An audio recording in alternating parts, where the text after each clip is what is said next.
तो हेलो भाई लोग, लोकिज्म के अंदर बहुत सारे स्ट्रॉन्ग फाइटर्स हैं, लेकिन उनको जो स्ट्रॉन्ग बनाता है वो इनका पोटेंशियल। तो आज की वीडियो में हम बात करने वाले हैं ऐसे फाइटर्स के बारे में जिनके पास पोटेंशियल तो है लेकिन वो उसको वेस्ट कर रहे हैं। एंड ये वीडियो कोई रैंकिंग वीडियो नहीं है, तो जो नंबर 1 पे होगा ये मत समझना कि उसके पास सबसे ज्यादा पोटेंशियल है। तो चलो फिर स्टार्ट करते हैं हमारी वीडियो को। नंबर 5 पे आता है हमारा लोगन ली। हाँ, ये मोटा गैंडा जिसने हमारे डैनियल को बचपन से पिकाचू बना के रखा। इस मोटे के पास बहुत खतरनाक पोटेंशियल थी, इवन तो इसको हमारा गो भी एडमायर करता था। ये अपने जिउजुत्सु के साथ इतना ज्यादा स्ट्रॉन्ग था कि एक टाइम पे ये हमारे एलियड की जितना स्ट्रॉन्ग था। हाँ, वो अलग बात है कि उस टाइम पे एलियड नहीं बनी थी, लेकिन फिर भी उस टाइम पे अपने लोंडो जितना स्ट्रॉन्ग था। लेकिन इस मोटे ने अपने घमंड के चक्कर में अपनी पोटेंशियल खराब कर ली। इसे हमेशा से लगता था कि ये दूसरों से ज्यादा स्ट्रॉन्ग है और इसी घमंड के चक्कर में इसने कभी ट्रेनिंग नहीं की और एंड में ये उसी के हाथों से पिटा था जिसको ये समझता था पिकाचू। और उस पिटाई के बाद से ये हमें नहीं देखा और इस तरह से इस मोटे ने अपनी पोटेंशियल खराब कर ली। तो हमारे अगले नंबर पे आता है यूशियोंग। यूशियोंग वो बंदा है जब इसकी एंट्री हुई थी तो भाई पूरी सेकंड जनरेशन की बॉडी थी।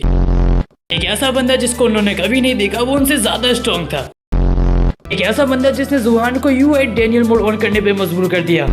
देखो, यूशियोंग के पास बहुत ज्यादा खतरनाक पोटेंशियल है, पर ये अपने भाई के साथ रह के अपनी पोटेंशियल को खराब कर रहा है। अगर यूशियोंग को कोई अच्छा मास्टर मिल जाए या ये बंदा थोड़ी सी भी ट्रेनिंग कर ले तो ये बहुत ज्यादा स्ट्रॉन्ग हो सकता है। तुम खुद सोच सकते हो, इस बंदे ने कभी मार्शल आर्ट को सीखा ही नहीं है, लेकिन इसके बाद भी ये बंदा इतना ज्यादा स्ट्रॉन्ग है और इसीलिए मुझे लगता है कि ये और स्ट्रॉन्ग हो सकता था, लेकिन ट्रेनिंग ना करने की वजह से इसकी ग्रोथ बहुत स्लो हो रही है। तो चलो फिर बढ़ते हैं अपने अगले कैरेक्टर की तरफ। तो अब मैं तुम्हें जो बताने वाला हूँ वो एक कैरेक्टर नहीं है, वो है 2 कैरेक्टर। वेल, इस डुओ का नाम है मैक्स और डेरेक। वेल, आधे से ज्यादा लोकिज्म फिर इन दोनों को भूल ही चुके हैं। तो चलो फिर मैं तुम्हें इन दोनों के बारे में याद दिलाता हूँ। ये वही बंदे हैं जिन्होंने गन यामाजाकी को मजे दिए थे और इवन इन्हें गन ने भी एक्नॉलेज करा था, लेकिन बाद में जाके पीटीजी ने इन दोनों को इतना ज्यादा नर्फ कर दिया कि ये लोग हर किसी से पिटने शुरू हो गए। और अगर तुम्हें याद ना हो तो जो अनसन से जैकी ली आया था उसने इन दोनों को बहुत बुरी तरह से पीला था। तो मेरे हिसाब से ये वो बंदे हैं जिनकी पोटेंशियल राइटर नहीं छीन ली, और अगर इन्हें थोड़ी बहुत भी स्पॉटलाइट मिलती तो ये और ज्यादा स्ट्रॉन्ग हो सकते थे। और हंट फॉर गन के टाइम पर गन यामाजाकी जिसने इनको एक्नॉलेज करा था वही इनको बोल देता है तुम इतने वीक हो के यहाँ पे क्यों आ गए। मतलब भाई पीटीजी ने इनकी कह के ली है, जो बंदा इनको एक्नॉलेज करता था उसी बंदे के मुंह से बेइज्जती करवा दी। तो चलो फिर बढ़ते हमने नेक्स्ट कैरेक्टर की तरफ, और अपना नेक्स्ट कैरेक्टर आता है वो है सीनू हान। वेल, आई नो ये बंदा अभी भी बहुत ज्यादा स्ट्रॉन्ग है, पर मेरे हिसाब से ये बंदा और ज्यादा स्ट्रॉन्ग हो सकता था। शुरुआत के टाइम पे इस बंदे ने गन और गो से भी फाइट की है और उस टाइम पर ऐसा कोई भी बंदा नहीं था जो गन और गो को इतनी अच्छी टक्कर देता। और हंट फॉर बिग डील के टाइम पर ये बंदा अकेला सबसे बढ़ गया था। लेकिन अब तुम लोग बोलोगे कि तो भाई ये तो इतना ज्यादा स्ट्रॉन्ग है तो उसकी पोटेंशियल कहाँ से बेकार हो रही है। तो देखो, ये मेरा एक पर्सनल ओपिनियन जो कि मैं तुम लोगों को बताना चाहता हूँ। देखो, सीनू हान एक ऐसा बंदा है जिसके पास क्रेजी पोटेंशियल है और जितना हमें दिखाया गया है कि जो हमारा सीनू हान है वो हमारी सेकंड जनरेशन के बंदों जितना स्ट्रॉन्ग है, लेकिन मेरे हिसाब से भाई वो उनसे ज्यादा स्ट्रॉन्ग होना चाहिए था। और उस बंदे के पास एक एबिलिटी तो ऐसी है जो कि हमारे खुद जेम्स ली के पास है, वो है इनविजिबल अटैक। और इतने खतरनाक अटैक्स रखने के बाद भी ये बंदा इतना स्ट्रॉन्ग है, तो ये बात मुझे कभी बची नहीं। तो जितना मुझे लगता है ये बंदा और स्ट्रॉन्ग हो सकता था जितना हमें अभी दिखाया गया है। बाकी ये मेरा पर्सनल ओपिनियन है, तो इसको ज्यादा सीरियस मत लेना। तो चलो फिर बढ़ते हमने लास्ट बंदे की तरफ, और हमारा लास्ट बंदा है विंजिन। वेल, विंजिन वो बंदा है जो कि ग्रेटेस्ट ब्लड लाइन से आता है और इस बंदे के पिताश्री हैं हमारे जिन मुजिन, जो कि गैब्रियल किंग के राइवल माने जाते हैं। वेल, इतनी महान ब्लड लाइन से आने के बावजूद भी विंजिन इतना स्ट्रॉन्ग नहीं है। वेल, जैसा हम देख सकते हैं कि जो हमारा गन और हमारा जेक है, इन लोगों के पास पोटेंशियल बहुत ज्यादा थी और ये लोग स्ट्रॉन्ग होते भी जा रहे हैं, लेकिन विंजिन वो बंदा है जिसका पोटेंशियल तो है लेकिन वो उसको अवेक नहीं कर पा रहा। तो तुम इस बात को कह सकते हो कि जो हमारी विंजिन की पोटेंशियल है वो अभी के टाइम पे खराब होती जा रही है। और इसका सबसे बड़ा रीजन तो ये भी है कि अभी के टाइम पे कोई सिसेरियम को ज्यादा यूज नहीं करता, जिसकी वजह से विंजिन को सब कुछ खुद से ही सीखना पड़ रहा है। और अगर हमारा सियोंग जियो कभी भी जिंदा होता तो वो शायद से विंजिन को ट्रेन कर सकता था, लेकिन अभी के टाइम पे ऐसा कोई बंदा नहीं है जो कि हमारे विंजिन को ट्रेन कर सके। तो एंड में जाके उसको सब कुछ खुद से ही सीखना पड़ेगा और इसी वजह से जो हमारा विंजिन है जिसकी पोटेंशियल इतनी ज्यादा है वो अभी तक ज्यादा स्ट्रॉन्ग नहीं हुआ है। बाकी तुम्हें इस बारे में क्या लगता है कमेंट में जरूर बताना। तो चलो फिर मिलते हैं हम नेक्स्ट वीडियो में, तब तक के लिए सायोनारा।